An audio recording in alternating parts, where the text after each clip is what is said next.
नमस्कार दोस्तों, आप सभी का स्वागत है आपके YouTube channel the analysis station पर। आज की वीडियो में हम थाईलैंड और कंबोडिया के बीच जो सीमा विवाद है उसको समझेंगे और समझेंगे कि किस प्रकार यह विवाद दशकों से लेकर अभी तक चलता आ रहा है और इस सीमा विवाद के पीछे क्या कारण है।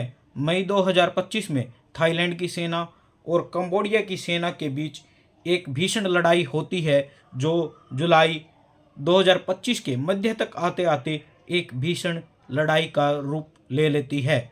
यह लड़ाई दोनों देशों में पिछले दशकों में लड़ी गई सभी लड़ाइयों में सबसे ज़्यादा भीषण थी और 25 जुलाई 2025 को यह लड़ाई लगभग 12 सीमावर्ती क्षेत्रों में फैल जाती है, जिसमें लगभग 38 लोग मारे जाते हैं और 3 लाख लोग अपने घरों से विस्थापित हो जाते हैं।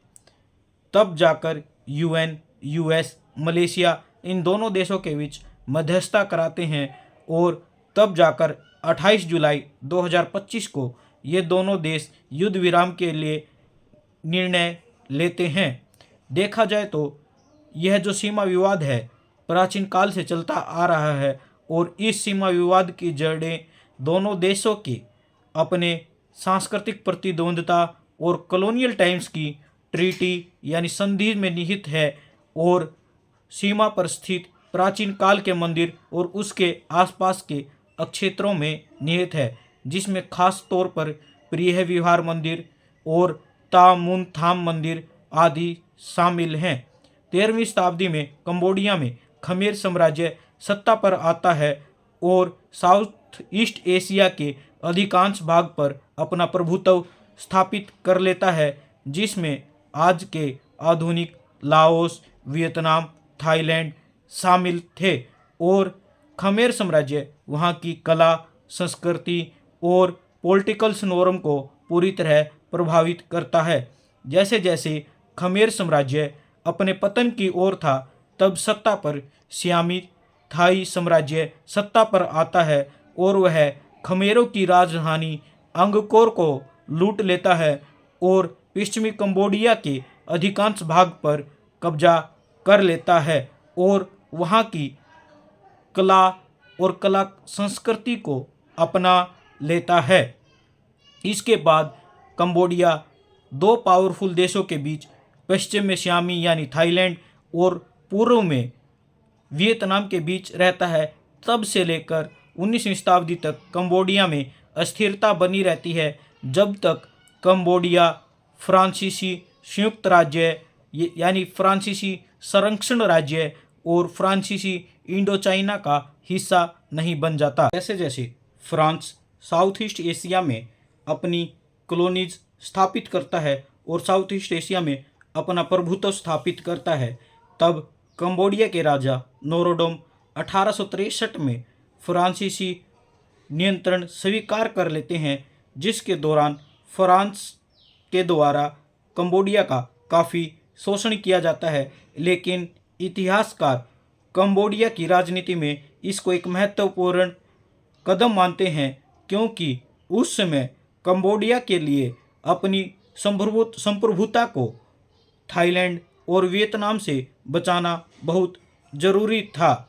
जैसे जैसे फ्रांस का नियंत्रण बढ़ता जाता है, तब वह सियामी क्षेत्र को मजबूर करता है कुछ क्षेत्रों को वापस करने में। तब जाकर 1907 में फ्रांसिस्को और सियामी संधि होती है, जिसके द्वारा आज के बॉर्डर, जिसमें वियतनाम, लाओस, थाईलैंड, कंबोडिया के बॉर्डर को निर्धारित किया जाता है, जिस पर आज भी विवाद चलता रहता है। तब जाकर कुछ क्षेत्रफल जैसे कि बटम बाग, सियम रीप और प्रिय विहार मंदिर कंबोडिया को इस संधि के द्वारा प्रदान किए जाते हैं या दिए जाते हैं। तब इन पर कंबोडिया का प्रभुत्व स्थापित होता है। लेकिन द्वितीय विश्व युद्ध के दौरान थाईलैंड जापान का साथ देता है और फिर से इन क्षेत्रों को कब्जा लेता है। तब जाकर 1946 में थाईलैंड के सामने एक शर्त रखी जाती है कि अगर वह यूएन का सदस्य बनना चाहता है तो जीते गए क्षेत्र को वापिस फ्रांस को कर दे। इस प्रकार दोबारा से जीता गया क्षेत्र वापस से कंबोडिया के पास आ जाता है, जिसमें प्रिय विहार मंदिर भी शामिल था। तब 1953 में कंबोडिया आज़ाद होता है। तभी थाईलैंड की सेना कंबोडिया पर दोबारा युद्ध कर देती है और तब प्रिय विहार मंदिर को दोबारा से छीन लेती है। तब कंबोडिया आईसीजे यानी इंटरनेशनल कोर्ट ऑफ जस्टिस में जाता है और प्रिय विहार मंदिर की मांग करता है, जिसमें 1959 में आईसीजे प्रिय विहार मंदिर को कंबोडिया को दे देता है और उसके आसपास के क्षेत्र के बारे में कुछ नहीं बोलता, जिससे दोनों देशों में फिर युद्ध के कारण बना रहता है।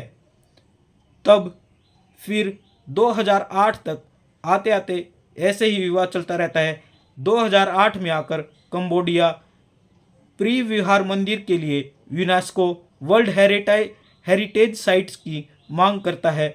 तब इस पर थाईलैंड अपनी नाराजगी दर्ज कराता है और तभी दोनों देशों के बीच युद्ध होता है, जिसमें लगभग 20 लोग मारे जाते हैं। तब दोबारा कंबोडिया आईसीजे में जाता है और तब आईसीजे प्रिय विहार मंदिर और उसके आसपास के क्षेत्रों को दोबारा कंबोडिया को दे देता है और प्रदान कर देता है। इस प्रकार प्राचीन काल से एक मंदिर और उसके आसपास के क्षेत्रों को लेकर दोनों देश आपस में झगड़ रहे हैं और अब मई से लेकर जुलाई तक चले इस विवाद के बीच थाईलैंड की राजनीति में भी अस्थिरता आती है और वहां के प्रधानमंत्री को अपना पद त्यागना पड़ता है। देखते हैं दोनों देशों के बीच यह विवाद कब तक चलता है। अगर देखा जाए तो साउथ ईस्ट एशिया की शांति और समृद्धि के लिए इन दोनों देशों के बीच शांति का होना बहुत ज़रूरी है। अगर आपको यह वीडियो अच्छी लगी हो तो शेयर करें, सब्सक्राइब करें और अपने फ्रेंड्स के साथ मेरा चैनल शेयर करना ना भूलें। धन्यवाद।